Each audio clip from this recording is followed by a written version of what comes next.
The key thought about this series is that we don't act on reality, we act on the story that we believe about reality. And Jesus said in John 8:32 that we will know the truth and the truth will set us free. So we really need to know the truth about these stories, the stories that shape the world, the stories that drive us. So for the last 2 weeks, we've been learning the truth about these stories. The 6 stories that shape the world: domination, revenge, purification, victim, isolation, and accumulation. And then last week we were looking at the 5 stories that perhaps we tell ourselves: weakness, fear, expectation, trapped, and pleaser. And hopefully you've been able to see some truth in that. You've been able to see the reality of those stories at work in your life. And in order to change from those stories, we need to recognize them. We need to see the truth about them. We need to see what's wrong with them. And that's what we've been looking at the last couple of weeks. But today we're going to go a step further than that. We're going to look at where did these stories come from. So the title for today is The Source of the Story. So where do these stories come from? Last week we looked at Numbers 13, the story of the 12 spies. And whenever we tell that story, the 10 spies who said we're not strong enough, we always think what stupid people they were and how great were the 2 who said that they should go forward. But actually I can really understand why those 10 spies thought that they weren't strong enough. Let's consider the situation that they were in. Well, they were part of a race that had been in slavery for 400 years. And just before they had managed to escape, they'd been in a situation of incredible pressure. You might remember that they'd said they were going to increase the workload, increase the amount that they needed to produce, and didn't even give them the resources to do it. So they were coming out of that incredible pressure. We know that they had left in a hurry at short notice. They had gathered what they could and they'd kind of run off into the night. This was a group of people who had no army at all. They had no generals at all. They had not been in any battles for hundreds of years. So they were not used to fighting. They had no expectation of being able to fight. They had their families with them. You know, it was women and children were there as well. And when you're going to go into battle, you don't expect to do that when you've got your family present with you. So when they said that they were too weak, you can see where they were coming from. They had been through experiences that showed them that they were a weak people. Now, the truth is, when we are looking at the stories that we tell ourselves, these stories usually come from reasonable causes. There's every reason why we should think that these stories are actually true. We'll look at some of those reasons in a minute. But the first thing I want you to do is don't beat yourself up. Don't be angry with yourself if you realise that you're believing a story that isn't true. There's a logical reason why you believe that story. You're coming from a sensible place. Doesn't mean it's true, but don't beat yourself up about it. I think that there are 3 kinds of experience that shape the stories that we believe about ourselves. The first one of these is events. Events that we either go through personally or where we know someone who goes through them or we see them through the media on TV or something. If we go through a good experience, then that reinforces a story that sort of thing is good. If we go through a bad experience, a bad event, then that reinforces the story that is to be avoided. You've heard this story before if you've been around me. The example I always give is about the time I got attacked by a dog. Before that event, then I was not scared of dogs. Since that event, I've been much more cautious about dogs. Despite the fact it happened over 30 years ago and I've never had any problem with dogs since, that event still shapes the story that I tell myself about how safe life is. You also think about things that other people tell us about, or those cautionary tales that you hear that somebody's been scammed, so you're more careful about that. But even some really interesting ones, like in the media, are you more scared of sharks or socks? Yes, you heard me right. Sharks or socks. I guess we all think that sharks are far more dangerous than socks. But in the UK alone, I'm going to give you some figures, there is proof that socks are far more dangerous. They stopped releasing the figures in the early 2000s, but in 2003, 11,788 people went to hospital to have injuries treated that they got putting on socks or tight stockings or similar kind of garments. And generally speaking, it's because as they're putting them on, they fell over and banged their head. 5 to 10 people a year in the UK die putting on socks or similar garments. So there is actually a real danger to putting on your socks. Yet, we are not particularly scared about it because it's not an event that we've heard. I hope that this hasn't scarred you and that you're going to be terrified of socks in future, by the way. But we've been shaped by the event that we've been told about. There's a horrific shark attack. It makes the news. And because of that, it becomes an event that shapes our story. We are scared of sharks. We're not scared of socks. Second type of experience that can shape us is what you've been told about yourself. If you've been told good things about yourself, if you're told a positive story about yourself, then generally speaking, you will grow up feeling good about yourself with a positive self-image. If, on the other hand, you are told bad things about yourself, you're told that you're useless and you'll never be any good, well then chances are that's the story that you believe about yourself. You are shaped by what you're told. Not just what you're told directly, but also what you're told in the media. So we see the media telling us the story about what you're supposed to look like, what groups are worthwhile, what groups are to be avoided. And those things that we are told shape the story that we believe about ourselves. They shape the story that we believe about other people too. The third kind of experience that shapes us is the way that we are treated. If we're treated in a positive way, if people smile at us, if people are nice to us, if people give us preferential treatment, then we feel really good about ourselves. And that gives us a good positive story, a good positive self-image. If, on the other hand, we are treated badly, well, then we start to think there's something wrong with us. The truth is, it's probably something wrong with society. It's probably something wrong with the people who are treating us badly. And yet, so often you will find a person or a group who have been treated really, really badly. And understandably, that informs the story that they tell themselves. That informs the way that they want to react against that story that they're being told about themselves. So there's a real powerful influence on the way that we treat people. And also, if we treat people well, generally speaking, they're going to treat us well. If we treat people badly, not only will they feel badly about themselves, but actually they're probably going to treat us badly. And so things like the domination story and the purification story start to become self-fulfilling stories because of the way people treat each other. So, 3 kinds of experience there that might shape the stories that go on in our lives, the stories that go on in the world. Those experiences are the events that we go through or the events that we see happening. Also, the things that we're told about ourselves directly or through the media, or also the way that we've been treated. And perhaps thinking now, you can look at your life, maybe recently, maybe going back, and you'll see how those experiences, maybe they shape something about how you are. They might even be shaping something about your personality.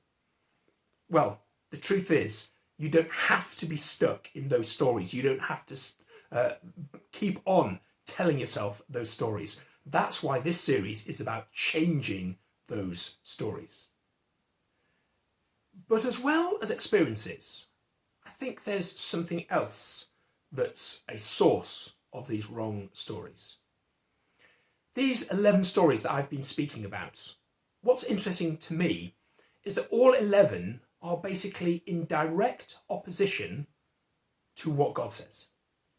It's like you look at the story that God tells us, the way that God has set up life to be, and it's almost like something has said, well, let's come up with the exact opposite of that. And I really believe that there is a spiritual force at work in this world that tries to make things worse. And whether you think of Satan as some kind of metaphorical thing, whether you think that it's just a metaphor for the evil of humanity, or whether, as I believe, that there is actually a spiritual being, you can see that there is something at work in this world which wants there to be a direct opposition to the story that God tells. It's interesting, in the Garden of Eden, in Genesis 3:1, that story of the fall of man begins with the serpent coming to Adam and Eve and saying, "Has God really said that you must not eat the fruit of any of these trees?" He begins by undercutting what God has said. And then when they tell the truth that God said, well, we can eat from all the other trees, but just not that one, then the serpent starts to say, oh, no, you've misunderstood. That's not the reality. The reality is something different. The serpent comes and changes the story. In Matthew 4, when Satan confronts Jesus, he's there in the wilderness, he's been fasting, and Satan comes to challenge him. And he tells him about turning the stones into bread, about jumping down from a great height. Or the third one, if you will bow down to me, I will give you all the kingdoms of the world. He comes and tries to tempt Jesus with a domination story. I will give you power. With an accumulation story. You can get bread. You will have riches. He comes trying to tell those stories in direct opposition to the truth. And in those cases, of course, Jesus simply points out from the Bible why the story that the devil is telling is a false story. It's the wrong story. And instead, he repeats the true story from the Bible.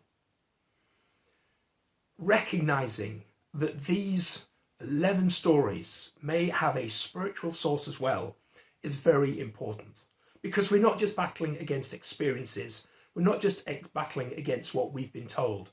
But we're also battling against that thing that whispers in our ear. Let's take a look at each of those 11 stories and let's see how they are the exact opposite of the truth, the story that God tells us. First of all, the domination story. That tells us that we need to be the one who is stronger and therefore we need to put other people down and rise above the rest. And God says, no, that's the exact opposite of the truth. Actually, we need to help one another. We need to be strong together, not strong as individuals or rising our group above other groups, but all groups helping one another is how the world should be. We're told that revenge is the right thing to do, that revenge feels good. And then God says, no, revenge changes nothing. Revenge does not make the situation better.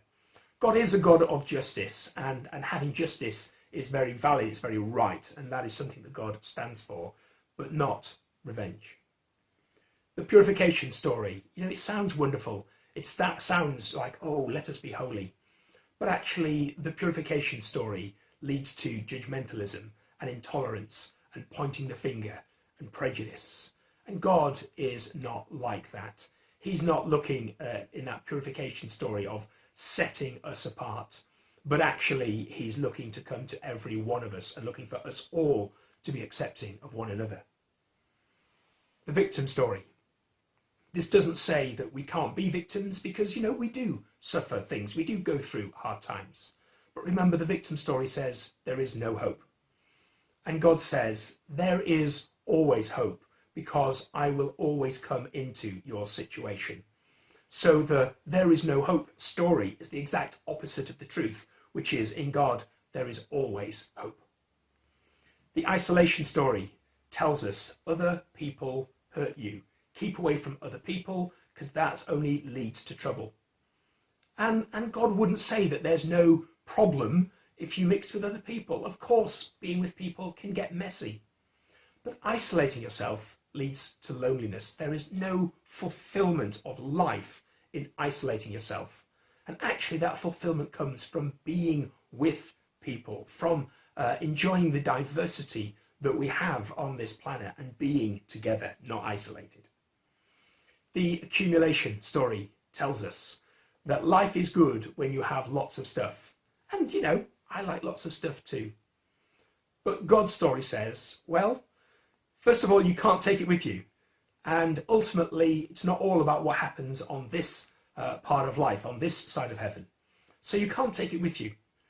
But more importantly than that, it's not about owning stuff that gives you fulfillment. It's actually about giving away things that lead to fulfillment. There is so much more fulfillment in having in order to share, in receiving in order to give. And the Bible is full of that idea of receiving from God and prospering, making progress, but so that you can be a giving person, not an accumulating person. And now let's look at those 5 stories, which are accusatory stories. And actually that's what the word devil means. It means the accuser. The first story is the weakness story. I'm not enough. I'm not good enough, strong enough, slim enough, nice enough, working hard enough, all those things. God says he accepts you as you are. You come as you are. You say, I'm not enough. And do you know what? Actually, in a sense, that's true. In 2 Corinthians 12:9, God reminds us that his grace is enough.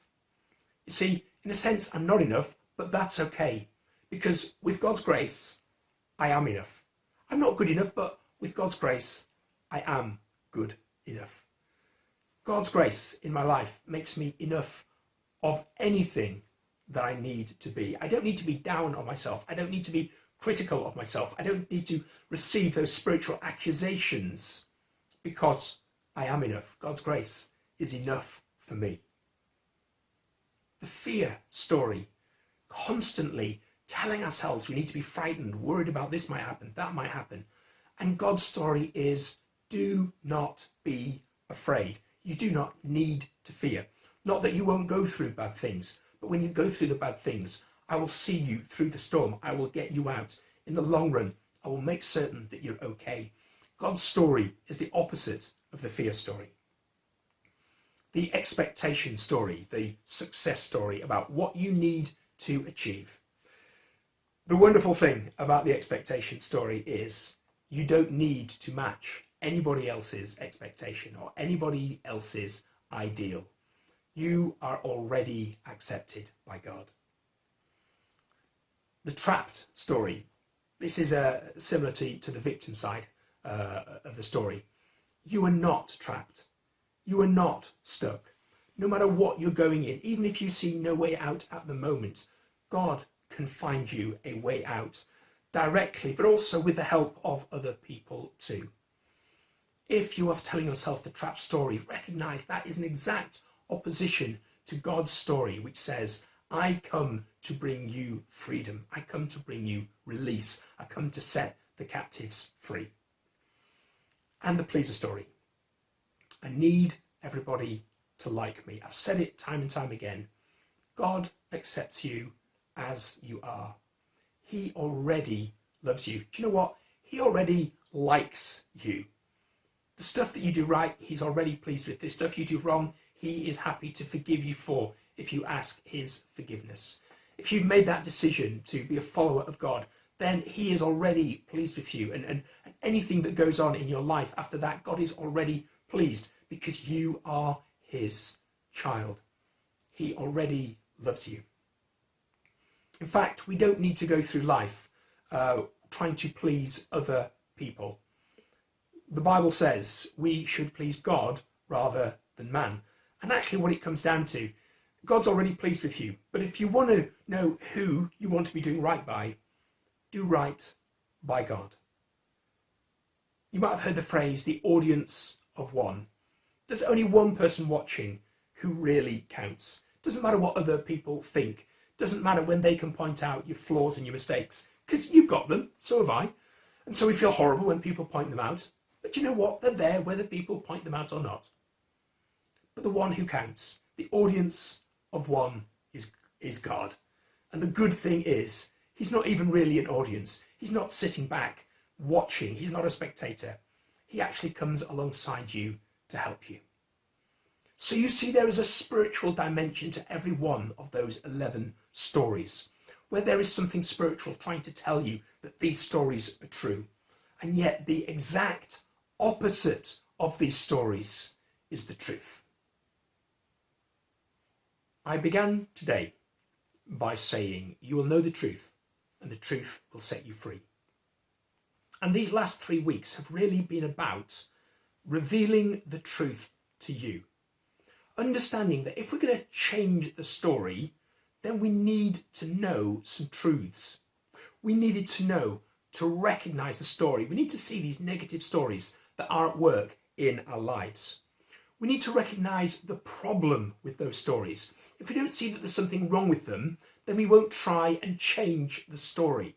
But what the truth is that I've been trying to show you is there's something wrong with all of those 11 stories. Therefore, we need to change them. And today we've been looking at number 3, where do those stories come from? What's the truth about the source of those stories? And we've seen that they come from our experiences, events we've experienced, the things that we have been told to us, the experience of being told things, and the experience of how we've been treated. And then we've looked that there is a spiritual dimension, a source to these negative stories. And I hope that that's been a real eye-opener to you, that truth is setting you free. That truth is giving you a determination to reach for God's story, to reach for the reality and not the false version of the story that you've been told, that the devil's been trying to sell you, that the media have been trying to tell you. Next week is the final part in this series. And then we're going to be looking at, so how do we grasp the true story? How do we start to live our lives so that the reality of the truth of God's story works in us, through us, and for us?